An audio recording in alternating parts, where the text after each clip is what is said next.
বাংলাদেশ ও কানাডার মধ্যে দ্বিপাক্ষিক বাণিজ্য বাড়াতে federation of Bangladesh chamber of commerce and industry এবং Canadian Hindu chamber of commerce একসঙ্গে কাজ করবে বলে সিদ্ধান্ত নেওয়া হলো এদিন।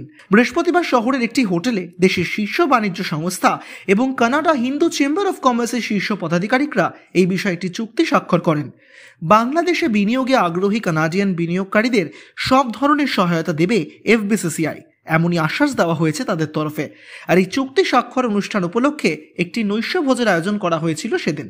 তার আগেই উভয় দেশের ব্যবসায়ী ও উদ্যোক্তারা একটি বিজনেস টু বিজনেস বা B2B বৈঠকেও অংশ নেন। অনুষ্ঠানে এফবিসিসিআই সভাপতি মাহবুবুল আলম কানাডার হিন্দু ব্যবসায়ী সম্প্রদায়কে বাংলাদেশে বিনিয়োগের আহ্বান জানিয়েছেন।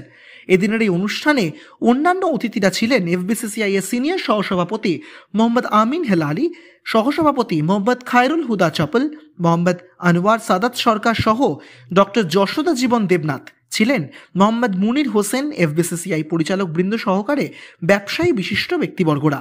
এফবিসিসিআই প্রধান জানিয়েছেন, বাংলাদেশ সরকার স্থানীয় ও বিদেশি বিনিয়োগকারীদের আকৃষ্ট করার জন্য কর অব্যাহতি, শুল্ক ড্রব্যাক, ওয়ার্কিং ক্যাপিটাল অ্যাক্সেস সহ ওয়ান স্টপ সার্ভিস এবং আরও অন্যান্য অনেক কিছু একটি অনুকূল বিনিয়োগ পরিস্থিতি তৈরি করতে সক্ষম। মূল উন্নয়ন উদ্যোগের মধ্যেই থাকছে গভীর সমুদ্র বন্দর, 100টি বিশেষ অর্থনৈতিক অঞ্চল, হাইটেক পার্ক, পর্যটন পার্ক সহ পারমাণবিক বিদ্যুৎ কেন্দ্র, LNG টার্মিনাল এবং একটি রেলওয়ে নেটওয়ার্কও। মূল উন্নয়ন উদ্যোগের মধ্যেই থাকছে আরও নানান আকর্ষণীয় জিনিসপত্র ব্যবসায়ীদের জন্যে। এবছর কানাডা এবং বাংলাদেশের মধ্যে দ্বিপাক্ষিক সম্পর্কের 52তম বছর।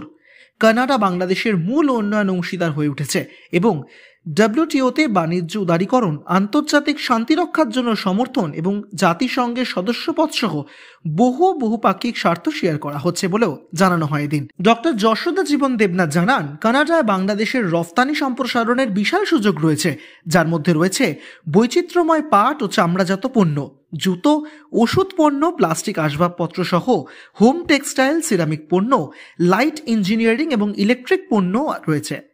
যশোদা জীবন দেবনাথ এও জানান, টেকসই উন্নয়ন হলো এমন উন্নয়ন যা ভবিষ্যৎ প্রজন্মের নিজস্ব চাহিদা পূরণের ক্ষমতার সঙ্গে আপোষ না করে বর্তমানের চাহিদা পূরণ করে।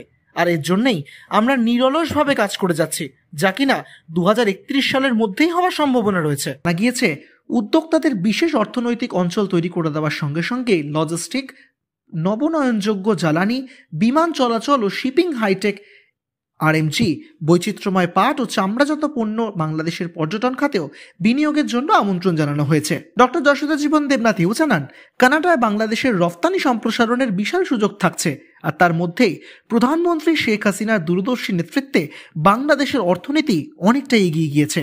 বাংলাদেশ এখন দক্ষিণ ও দক্ষিণ পূর্ব এশিয়ার অন্যতম ব্যবসা ও বিনিয়োগের গন্তব্য হিসেবে উঠে আসতে চলেছে। দুই দেশের সমন্বয়ে আগামী দিনে বাংলাদেশ ব্যবসা ক্ষেত্রে নিজেকে আরো অনেকটা প্রসার করতে পারবে সারা দুনিয়ার সামনে বলেই মনে করা হচ্ছে ব্যবসায়িক মহলের তরফে। শায়কদের রিপোর্ট,